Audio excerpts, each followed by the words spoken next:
Welcome back to Combat Mission Battle for Normandy for something a little bit different. Something I've been thinking about for a while is finding a way to properly compare different types of infantry company. The unit guides are obviously really useful because they go into a lot of detail and explain the organisation, weapons and equipment, but it can be difficult to really put that into context, especially if you're new to the game. For instance, it's one thing to understand that there is a difference in firepower distribution within American, British and German rifle squads. It's a lot harder to grasp what that means and how it changes the way you might fight with those squads. One way to add in some of that context is to take a load of different companies and run them through the same scenario. The terrain and enemy will stay the same, though some variation in enemy deployment is going to be necessary to make it harder to learn the scenario, which means that each company will get a series of tactical challenges and have to solve them with the tools they have available. So we're going to be able to get some insight into the strengths and weaknesses of different units, but we're also going to be able to set the objectives up to allocate victory points that we can use to compare companies on a relatively level playing field. The plan is to start with Battle for Normandy because it has a wide variety of units to choose from, and because we're going to use one of Paper Tiger's Road to Montabaur scenarios as a base. But it is possible to swap maps between most combat mission games. So in addition to covering the American, British and German rifle companies in Normandy, we can replicate the scenario in Red Thunder and include the Soviets, or switch over to Fortress Italy and include the Italians. Though it would significantly change the baselines, we could even port the map forward to Cold War and Black Sea to see how more modern units do and how things have changed. Obviously this is really mostly a bit of fun, but I also think it has the potential to be a really good tool for learning and demonstrating the ins and outs of combat missions infantry combat, especially for new players. And as a bonus, the plan is to make the scenarios available as well, so everybody can play them. The scenario in question is Mission 3 of the Road to Montabaur campaign, Le Grand Hameau. At one end of the map we have our chosen company, at the other we have a reinforced enemy platoon and an objective to take. Thanks to these long fields, we essentially have several corridors to fight down in order to reach a dense farm complex. There are 40 minutes on the clock starting at midday, the ground is dry, the sky is clear, and there's a light wind from the northwest. Everyone, including the enemy, is set to regular experience and normal motivation with no modifiers, so we have a level playing field across the soft factors, but I have made two small concessions to give everyone a reasonable baseline chance of success. First, because we're in Normandy and the bocage is impassable, I've added more gaps in the hedgerows. In the original scenario, the player has some pioneers with demo charges that they can use to make their own gaps. That's not a common capability at company level, so rather than complicating things by adding breach teams, I've just changed the map a little bit. Second, each company is getting a section of off-map medium mortars in support. It's reasonable to factor in some kind of fire support for any company attack, and medium mortars are not only a commonly found, pretty universal caliber, but a single section is going to give units a boost that they may need without being too powerful. In terms of objectives and point scoring, we've got a major departure from the base scenario. There are 1,100 points on the table for our attacking company, and 1,200 for the defenders, but these are set up to give us some important indicators rather than a score. For the attacking company, there are 1,000 points available for occupying the objective area. Then there are 100 points available for inflicting casualties on the enemy. These two values don't impinge on one another, so we're going to get a binary yes or no indicator for the occupy objective based on whether the 1,000 column is filled, and then we're going to get a granular percentage of the enemy force that's been destroyed. In a similar vein, the defenders have a granular 100 points for causing casualties, so we'll get a casualty percentage, a fixed 100 points if the attacking company ends the battle with less than 70% of their ammunition remaining, and a fixed 1,000 if they drop below 70% condition. Ammunition expenditure is pretty self-explanatory. Condition is, to quote the engine manual, a combination of from most important to least, morale, fatigue, suppression, and light wounds. Obviously, more granularity for these would be really good, but the way that combat mission works, we have to use a threshold. I've set that at 30% for both because That kind of degradation is a strong indicator that a unit has had a hard time, without necessarily being obvious from the other values. So between all of these, we should get some data points for each company. What percentage casualties they took, what percentage casualties they inflicted, plus of course the raw numbers for both of those, whether they secured the objective, whether they used 30% or more of their ammunition, and whether their condition degraded by 30% or more. That should allow us to compare different companies with one another, but it should also allow us to rank them. That's interesting on its own, even if I'm expecting the results to be a little obvious, but we can compare all the companies via a different system too. All of the units in Combat Mission have a points cost for the Quick Battle Force Selector. Points costs are always pretty arbitrary, but I think it'll be really fascinating to compare the rank order for points with the rank order we get from playing the scenario. If it matches, then we can say that the points are very reflective of each unit's combat power. If it doesn't, then working out why not should be pretty illuminating. Obviously though, I'm going to be playing the same mission several times, and despite there being some variation in enemy deployment thanks to the AI plans, I am going to get increasingly familiar with the scenario. There's no real way around that, so I'm going to play the 5 basic rifle companies we're going to test in order of combat power according to their QB points cost. That way, hopefully the impact of playing the map multiple times will be at least somewhat counterbalanced by fighting with progressively weaker forces. This means that the company we're starting off with is Battle for Normandy's US Rifle 44 Company, which I guess is also fitting because that's the force the player is essentially commanding in the Road to Montabaur scenario I'm basing this on.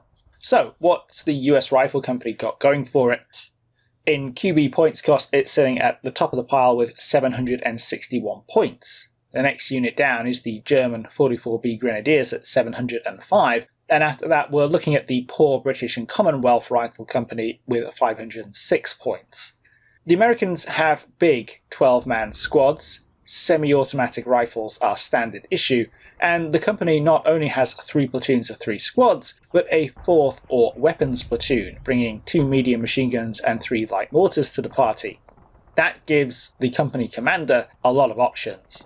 What I've decided to do here is send 1st platoon down the left corridor, backed up by one of the 60mm mortar teams, send 3rd platoon down the right corridor, supported by another light mortar, deployed the 2 MMGs and remaining mortar in the centre to act as a base of fire, and kept 2nd platoon back as my reserve to commit as the situation develops. As for the off-map 81s, I've made the decision to dump them on the central hedgerows to try and open the middle of the map up. The 2 flanking platoons make good progress, and I'm confident they can handle anything waiting for them down their respective corridors. On the left, a 2-man scout team stumbles on a team of Germans lying in the open, presumably because they got spooked by the mortars. The scouts finish them off in short order thanks to their Garans. On the right, the lead scouts come under fire from a German HMG team on the map edge behind a hedgerow. They're caught in the open and go down, but by opening up the MG has revealed its position to the rest of 3rd platoon, which is able to return fire. Their attached 60mm mortar is coming up to neutralise the enemy machine gun while the riflemen fix it in place, but they actually manage to drive it out of its position on their own. There are more contacts popping up over on this flank though, another HMG covering the centre from a kink in the bocage, and another team at the closest end of the objective. On the left, meanwhile, the scouts have managed to get all the way up almost to the road without encountering any major resistance. Where to go from there is another question though. The geometry of the hedgerows and the farmyard walls offer some tough choices. First though, there is an indistinct contact at the end of the left-hand corridor. As the scouts close in, this turns out to be a 2-man Panzerschreck team. They're quickly suppressed by the rifle teams trailing behind, but as the scouts push to the end of the corridor with an eye to getting stuck into that Shrek team, they come under fire from enemy troops in the centre firing down the road. One of the scouts goes down, and after the supporting riflemen lose the spot on the Panzerschreck team, those Germans finish off the last one with a rocket. I do have 1st platoon's attached light mortar on hand, and it's ready to start dumping 60mm HE bombs on that Shrek team, but they disengage from the hedgerow and disappear. Not ideal, but I've got some sense of the limits on the left. Back on the right, the 2nd HMG team is quickly neutralised by the other 2 light mortar teams, and a quick follow-up by 3rd platoon's new scouts reveals that that flank and the centre are both clear up to the far central hedgerow. We're about at the 20-minute mark now, so halfway through, and I should probably be getting a move on. The revelation that there are no enemy troops defending the central hedgerow means that that approach to the objective is open, so I decide to commit 2nd Platoon, sending them straight across the centre field. One of the squads takes a little fire from the farmyard on the centre left. There's a German team on the upper floor of one of the farm buildings there. Sorting them out is going to be a job for 1st Platoon. They've just located and shot up the Germans' 3rd and final HMG team. This was in position on the upper floors of a building across the road, and, having brought one of the MMG teams up to suppress it, I was able to put some bazooka rounds into the building and at least force them to move. Trying the same trick with the farmyard team is somewhat more difficult because of the geometry. Eventually I'm able to put some fire down with the other MMG I left in depth and get a few teams into position to fire on the offending building. But I can't really get enough firepower online to be decisive. With this avenue of attack blocking down, my other option for 1st Platoon is to punch out of the corridor on the left by crossing the road and then hooking in behind the objective. Running one team straight across the road through a gap in the bocage sees them make it without attracting fire from the centre like the scouts did, and while they run into the Panzerschreck team from earlier, they're able to quickly finish them off. That opens up the far left, and I quickly start funneling more troops that way. Meanwhile, things have been developing elsewhere.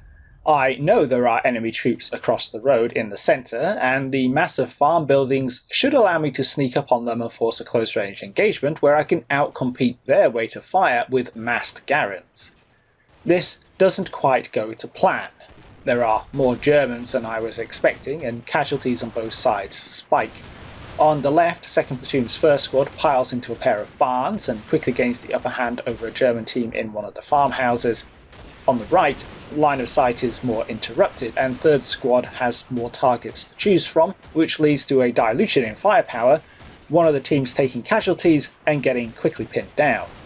With 2nd squad on its way to reinforce the firing line, I decide to punch forward into the next row of buildings with some unengaged teams so that I can bring more firepower to bear.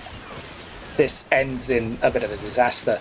There's a pathfinding snafu in which the Pixel Truppen decide that they can't use the back doors to the buildings I've sent them to, and they run around to the front, getting shot up by the Germans in the process. That's unfortunate, but it doesn't really change the situation that much. I have plenty of men in the fight still. I clearly can't deliver a decisive blow from the front though. Trying to send one of 3rd Platoon's squads up on the right to flank from that side goes sideways as I misjudged the angles and they walk into the field of fire of one of the central German teams. That kiboshes that approach for now, so it's all up to 1st Platoon on the left. Trying to force the farmyard isn't an option, as demonstrated when a team working its way forward gets engaged by more Germans in depth, so it's down to the wide flank. This also gets off to a shaky start. I'd forgotten about the HMG team from earlier, and they gun down a couple of men before 1st Squad 1st Platoon storms their building and takes them prisoner. Moving on, I had hoped I'd be able to exploit with 2nd Squad and easily get onto the rear of the Germans in the centre while their attention was to their front, but they are actually looking behind them. 2nd Squad gets shot up a bit getting into position, but they do get there, and ultimately that puts the enemy in a bad place. Even though they've held their own, slugging it out across the street with 2nd Platoon, they've been fixed there, they've taken casualties that they can't sustain, and with 1st Platoon coming up behind them, they rapidly lose the will to fight. On turn 37, amidst a raft of enemy troops throwing their hands up, the AI surrenders. With only 3 minutes left, this was cutting it a little bit fine, but it's a total victory for the US Rifle Company. Out of a starting strength of 160 men, they lost 30, which translates into about a 19% casualty rate, or 13% combat power according to the combat mission point scoring. The Germans were essentially wiped out. They only had 1 man left out of 60, so suffered a 98% casualty rate even if we discount the lone man surrendering at the end. On top of this, the US Rifle Company secured the objective and did not cross the thresholds for ammunition expenditure or condition, so in the wider context, the company should be in a state to press on after it's reorganised. Some of the casualties were definitely due to my errors, and there were a few caused by pathfinding screw-ups. the pathfinding problem I think I've solved for future runs by replacing the offending independent buildings with some modular ones. I've tested it out and it looks like it's working as intended now. But how did the US Rifle Company perform beyond the numbers? It's hard to judge, really, without getting results for the other companies to compare them to, but I think a lot of the paper advantages about numbers, garand, and supporting weapons played out in practice. I was perfectly happy ordering small teams of 3 to 5 GIs around because I was confident in their ability to handle themselves. A rifle squad split into fire teams is a really flexible asset. When you bump into the enemy and roll into the classic squad attack drill, it doesn't really matter which teams are maneuvering and which teams are supporting by fire. That's a big deal because it really allows you to speed up and you don't need to be constantly worrying about, for example, where your machine gun is.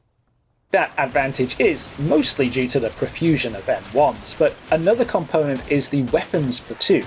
Having what amounts to a handful of floating support weapons that you can dole out as necessary is incredibly useful, not just because those weapons give specific capabilities, but because it frees up the rifle squads. The 60mm mortars probably didn't live up to their potential just because of the circumstances. There weren't that many German teams out in the open for them to take out, though they did neutralise that central HMG team. Speaking of buildings, something else that shone through from the US Rifle Company here was the bazooka, and to a lesser extent the rifle grenades. It's easy to put these in a box as anti-tank weapons, but when each platoon has 2 bazookas with 8 rockets each, you actually have the ability to put 66mm rockets into point targets like buildings or bunkers, targets that are less vulnerable to massed rifle fire. So, that was our run through with the US Rifle 44 Company. For now, it's obviously going to sit at the top spot because it's the only result, but I do think the Americans have a lot going for them, and it's going to be very difficult for the other standard rifle companies to knock them off the podium.